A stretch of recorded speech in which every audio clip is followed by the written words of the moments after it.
ao Jungiando, o podcast do Instituto de Psicologia Junguiana Rio Preto, trazendo reflexões sobre o cotidiano a partir de diálogos e informações. Eu sou a Daniele Fumagalli. Eu sou a Maiara Suguaia. E eu sou Patrícia Lopes.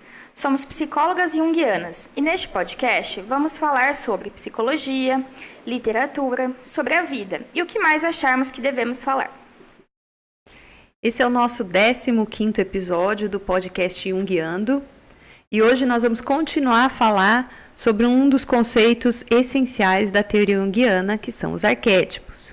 A gente começou a falar disso no episódio anterior e nós vamos continuar falando sobre isso, trazendo mais referências, mais exemplos para esclarecer o assunto.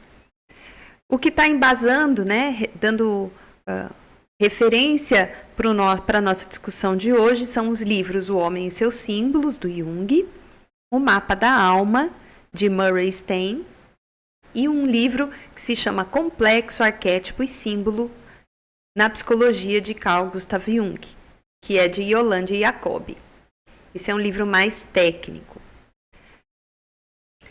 Bom, vamos começar a nossa discussão então aqui hoje. Vamos pensar aqui. Por que a madrasta má, aparece em tantos contos de fadas? Por que os heróis, tanto das histórias de ficção quanto da vida real, em geral, têm uma jornada parecida, Eles descobrem que tem um destino aí, seja levar o anel para queimar na montanha, seja que é o escolhido e que tem que matar o Voldemort.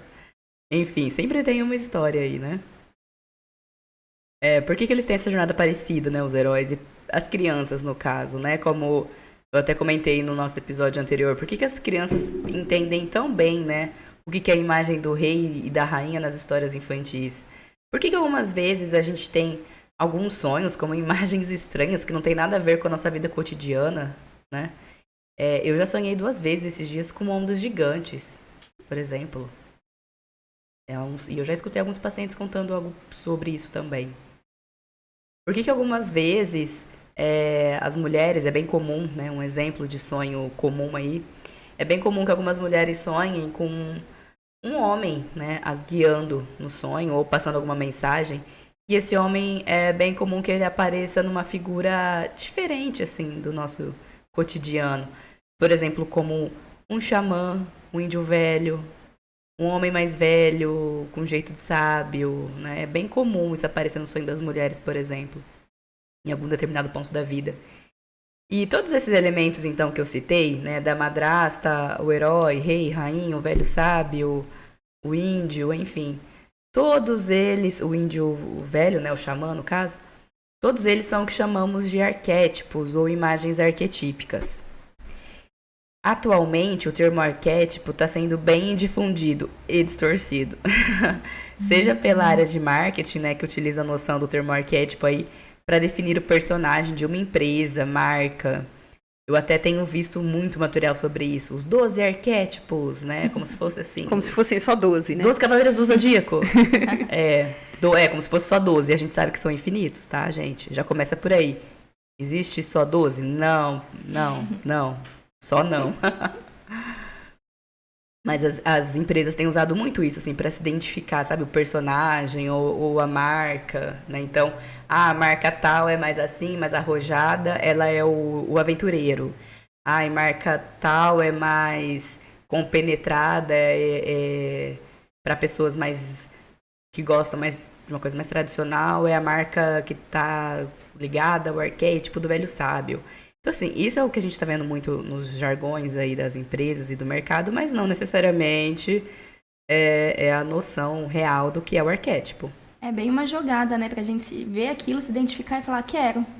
Nem sei o que é direito, mas eu quero. Porque eu me identifiquei, eu gostei. É uma forma de vender, muito espertos. O que é, Assim, na verdade, a área de marketing e o mercado faz isso, Pega um conceito, entende aquilo bem, en passant, e se apropria daquilo, Então, não necessariamente o que a gente vê aí na mídia falando sobre arquétipo é o que realmente Jung quis dizer quando ele falou sobre arquétipo. Então, é só o termo arquétipo que eles usam, não é o conceito arquétipo que eles usam. Enfim, E aí também tem alguns cursos hoje em dia falando muito disso. Nossa, isso aparece muito pra mim no Instagram como post patrocinado. Pra gente ativar alguns arquétipos pro nosso desenvolvimento. Eu já ouvi propaganda, por exemplo, de curso para ativar o arquétipo da deusa Atena, ative o arquétipo da Cleópatra, enfim. E seria possível, né, a gente ativar esse arquétipo? O que seria exatamente isso, né? Bom, já falamos um pouco sobre esse conceito super importante no nosso episódio anterior. E hoje, então, a gente vai dar continuidade nesse tema e a gente vai trazer alguns exemplos aí para enriquecer a nossa discussão. Então, vamos lá.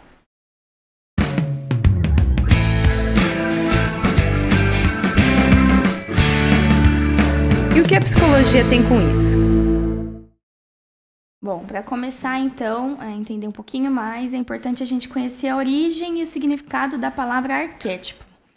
Arquétipo é composta por duas partes. A primeira parte é arque, que tem a ver com primitivo, primordial, arcaico, e tipos, que o próprio nome já diz, né? Com tipo, forma. Então, como se, juntando aí, ficasse o tipo primitivo, a forma primordial. O Jung, ele vai perceber que no arquétipo, alguns pontos em comum vão surgindo, então, entre mitos, contos de fada, entre os sonhos dos pacientes dele psicóticos e os temas religiosos. E a esses pontos em comum, ele vai chamar isso inicialmente de imagens primordiais. E essas imagens primordiais eram carregadas com uma carga de energia especial. Como a Jacob mesmo diz, é uma carga de energia especial cuja totalidade constitui o inconsciente coletivo, como a Dani explicou pra gente no episódio anterior um pouquinho. Somente depois de um tempo, depois de ele estudar mais um pouquinho, ele começou a estudar, chamar isso, né, nomear de arquétipos.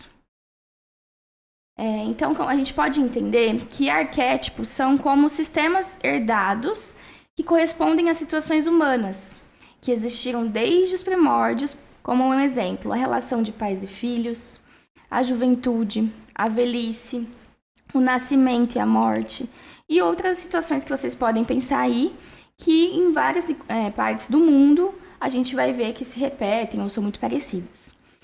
Em outras palavras, os arquétipos são formas instintivas de imaginar. São as possibilidades que a gente tem, os potenciais herdados para representar formas similares. Mais uma vez, só para lembrar, arquétipo é diferente de instinto, tá? Alguns exemplos que a gente pode trazer aqui para pensar um pouquinho mais sobre isso são os arquétipos de pai, mãe, herói, sábio, da criança divina, que a gente vai ter como representação aí Jesus e Buda, tão famosos que todo mundo, no mundo inteiro, conhece essas duas representações e que representam muito bem a criança divina. Enfim, a gente pode enumerar aqui muitos arquétipos, como a própria Mera falou, tem muitos, né? 12, como alguns falam aí do marketing, é muito pouco. Então, existe um número definido de arquétipos? Não, na verdade não tem. São arquétipos para todas as situações típicas na vida. Então, não tem como a gente numerar, dar um número aí de quantidades, porque é infinito. Vamos, então, pensar que os arquétipos são repetições infinitas de várias experiências que foram gravadas em padrões em nossa constituição psíquica. Não sob a forma de imagens recheadas de conteúdo, mas, a princípio, somente como formas sem conteúdo, que representavam apenas possibilidade de um certo tipo de imagem, de percepção e etc. Como a gente já comentou nos episódios anteriores, a gente está falando tudo isso baseado no livro O Homem e Seus Símbolos, que o Jung escreveu justamente para ajudar o público em geral a conhecer a sua teoria, né? Essa era a intenção dele. Então, a gente vai comentar um pouco do que o Jung traz nesse livro sobre arquétipos. O Jung diz que, assim como biologicamente a gente carrega no nosso corpo um modelo da anatomia dos mamíferos, nós também temos um modelo de expressões na mente primitiva e coletiva. Esse conteúdo, então, seriam os arquétipos. E, segundo Jung, esses padrões arquetípicos não têm uma origem conhecida. e se repetem em qualquer lugar do mundo e em qualquer tempo. Ele diz, então, que uma coisa que é bem importante, a gente não pode achar que a nossa psique ela é composta apenas pela consciência. Existe um aspecto muito importante que está muito além da consciência. A consciência é só uma parte, inclusive é a menor parte. A grande maioria, né, do que existe na nossa psique é inconsciente. Então, assim, ia ser ingênuo a gente acreditar que o ser humano veio como uma tela em branco para o mundo, que a nossa psique está vazia e começamos do zero. O inconsciente coletivo e os arquétipos já estão fazendo parte da psique, já estão lá e vão interferir na maneira como aquele indivíduo se desenvolve. Então, nem somos uma tela em branco, nem somos determinados por nada, nem uma coisa nem outra. São os dois aspectos que funcionam juntos. Parte a gente tem herdado como formas de imaginar os arquétipos e parte a gente vai desenvolver a partir das nossas experiências pessoais. É um conjunto de coisas, né? Acho que fica fácil a gente entender isso quando a gente pega o desenvolvimento infantil. Vamos pegar o desenvolvimento motor infantil.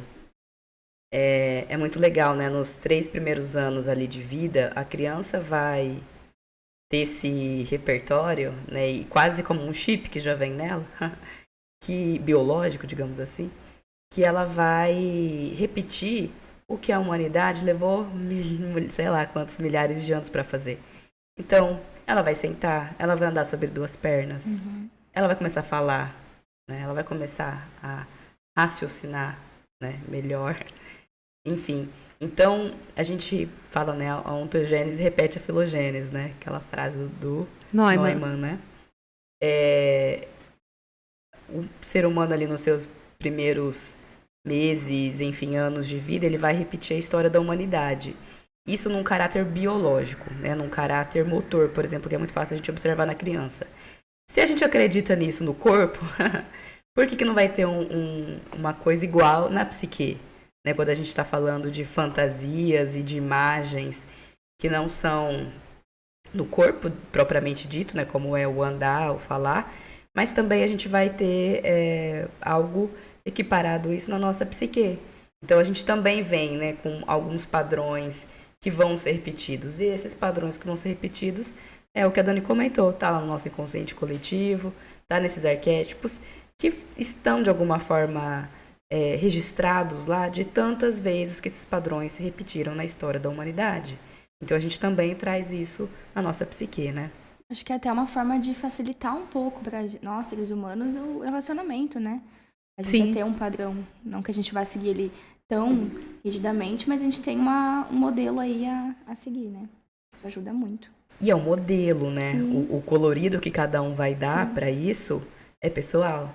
Né? É o que deixa mais bonito tudo. Exato. Para a relação pai e mãe, por exemplo, pai, mãe e filho, isso vai ser preenchido aí de acordo com os envolvidos na história, né? A gente tem esse padrão arquetípico, mas a gente tem a porção consciente disso, né? Que se dá através das relações. Né?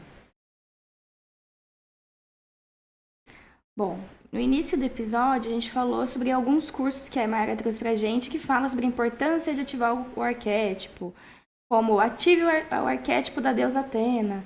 E a gente vai fazer um pouquinho análise ao pé da letra disso tudo, pensando no sentido que foi dado por Jung do conceito de arquétipo. Fica uma questão para vocês. Vocês acham que isso de ativar o arquétipo é possível? E aí, Dani? Bom, literalmente falando, não é possível, não. Até porque, e isso é importante no conceito de arquétipo, nós não temos um acesso direto ao arquétipo.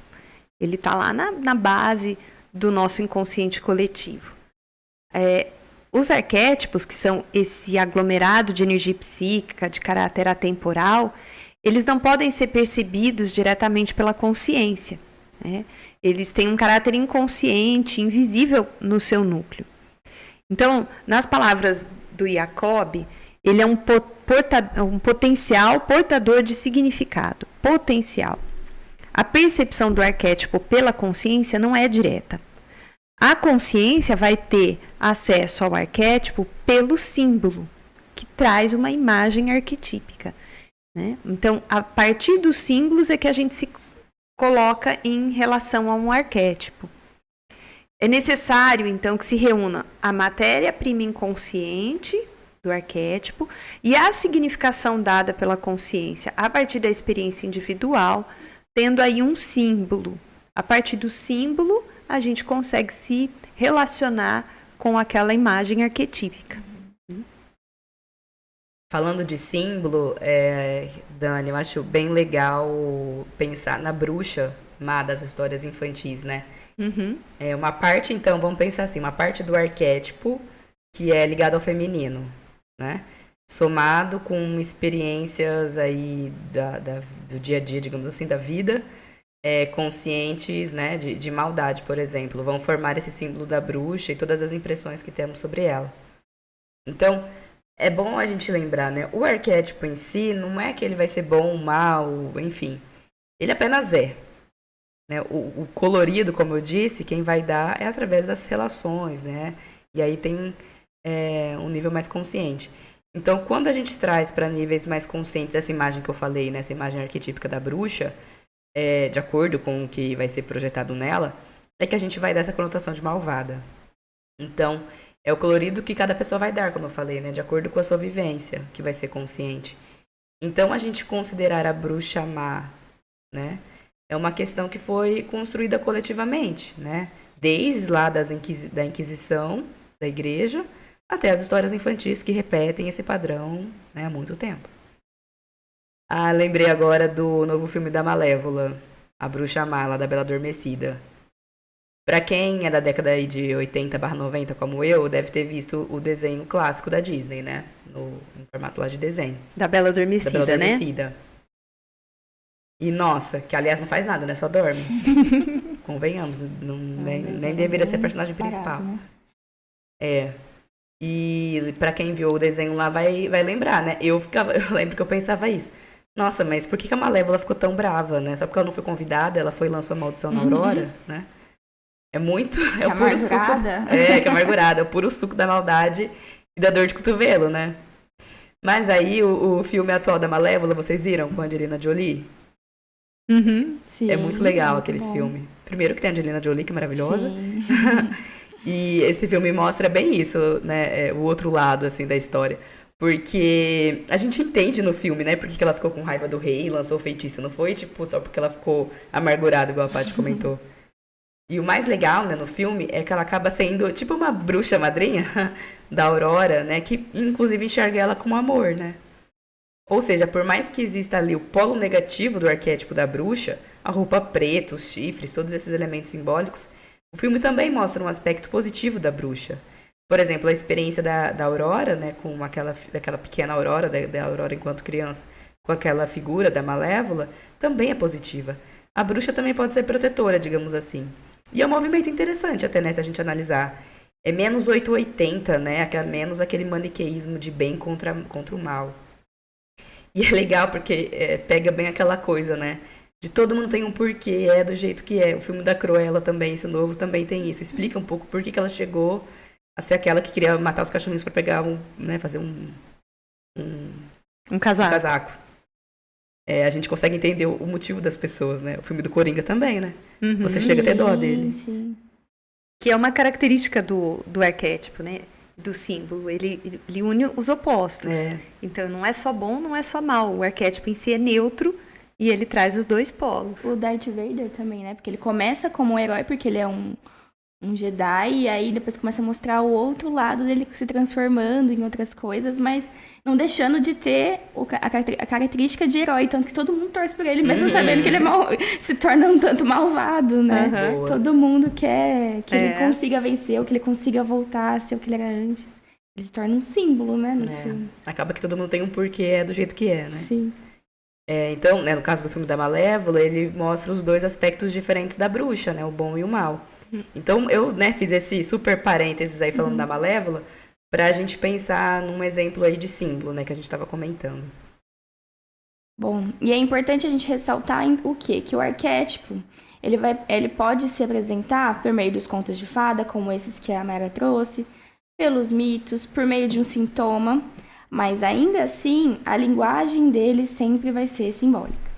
Então, um exemplo interessante de um arquétipo sendo atualizado na forma simbólica de um sintoma é uma das faces que o arquétipo materno apresenta, a da mãe devoradora, castradora. Esse nome já é, né? Já traz muita coisa. Dependendo de como foi, então, a vivência de uma mãe com seu filho ou com a sua filha, se houve uma relação muito complicada, conturbada, esse filho ou essa filha pode desenvolver o sintoma, por exemplo, de bulimia, anorexia, que será uma forma simbólica da psique desse filho ou dessa filha expressar o sentimento de rejeição da mãe. E uma coisa que é legal falar, né? A relação da por que bulimia e anorexia, né? Essa pessoa apresentou esse sintoma e não o outro. Aqui é só um exemplo, né? Mas pensando na questão de que a mãe tem o ato de nutrir, de cuidar, que está muito vinculado ao arquétipo de mãe, quando o filho apresenta um sintoma de bulimia e anorexia, faz todo sentido. A gente falou então, né, que a gente não consegue experimentar o arquétipo diretamente na consciência, que isso vai acontecer através de um símbolo. Para entender isso, acho que é legal a gente retomar o exemplo que a gente deu no episódio anterior, aquela ideia da forma do bolo. A forma, que não está preenchida com nada, é só uma forma, ela vai dar ao bolo um formato. Tem um padrão ali, né? Tem uma forma redonda, tem uma forma retangular, mas a receita do bolo, aquilo que vai ser colocado ali, vai ser muito variado. Pode ser doce, pode ser salgado, pode acontecer do bolo crescer, dele ficar solado, mas a forma que ele vai ter vai ser sempre muito parecida, a mesma, né? Que a forma deu. A gente pode pensar que a forma, a assadeira, representa os arquétipos, né? São os arquétipos. Eles são um padrão, mas não o conteúdo que vai preencher a forma. Eles são apenas a forma que tem em potencial um padrão. Aí temos o formato do bolo de acordo com a forma. O bolo vai se apresentar redondo, quadrado, com um furo no meio, pode ser fofo, pode crescer, pode solar.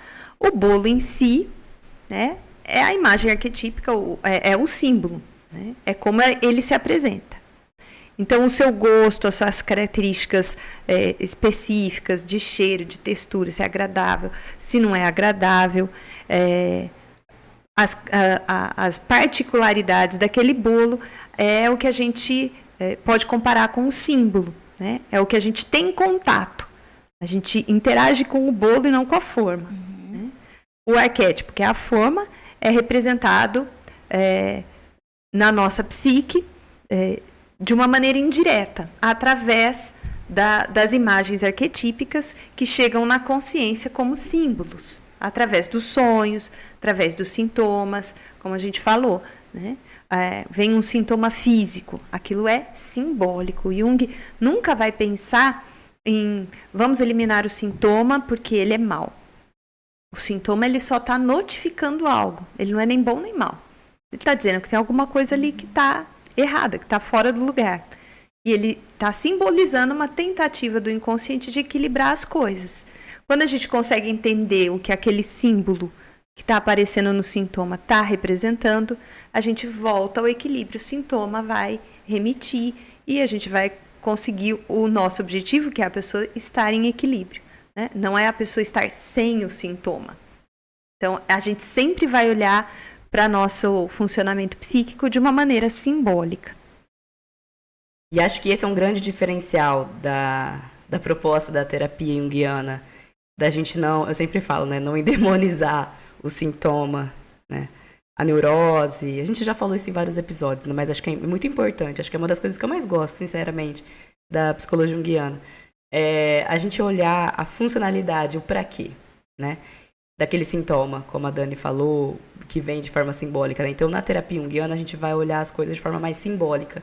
Então, o que é aquela neurose? O que é aquela síndrome do pânico? O que é aquela depressão? De alguma forma, quer dizer sobre o funcionamento daquela pessoa, né? Isso tem uma expressão simbólica, que é o que a gente vai buscar ter no desenvolvimento aí do processo psicoterapêutico.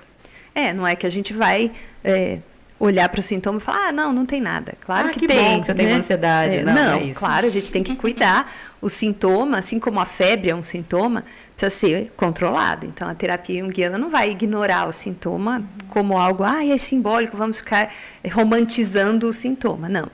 A gente vai buscar diminuir o efeito que o sintoma tem na vida daquela pessoa, mas sempre olhando para o sentido que ele traz para aquela experiência.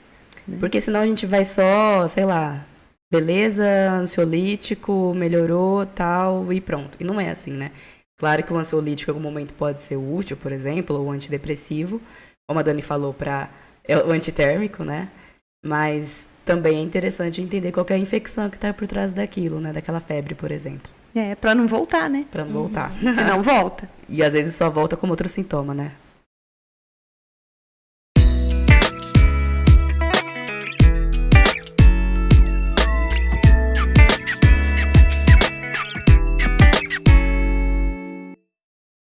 Agora vamos de dicas. Bom, a gente falou no episódio passado e a gente vai falar de novo porque é muito bom. A série O Poder do Mito, do Joseph Campbell, para BBC. São 5 episódios, então super dá para maratonar aí, gente. É um ótimo programa aí pro fim de semana. E você que quiser conversar com a gente, pode mandar um e-mail pro podcast Junguiando ou podcast Junguiano, tem o J aí no meio, @gmail.com, ou mesmo contato pelo site www.psicologiajung.com.br. No nosso site você vai encontrar várias atividades de estudo que a gente faz em grupo, os cursos que são dados e tudo mais que vocês tiverem curiosidade para saber, lá dá para dar uma espiadinha. O que isso significa para você?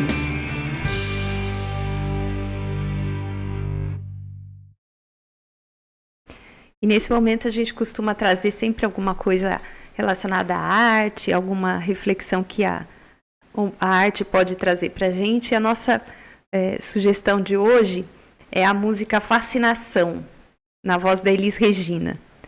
É uma experiência muito bacana, né? Ouvir essa música e veja que reflexões isso pode trazer para você a partir disso que a gente conversou hoje sobre os arquétipos e os símbolos, tá bom?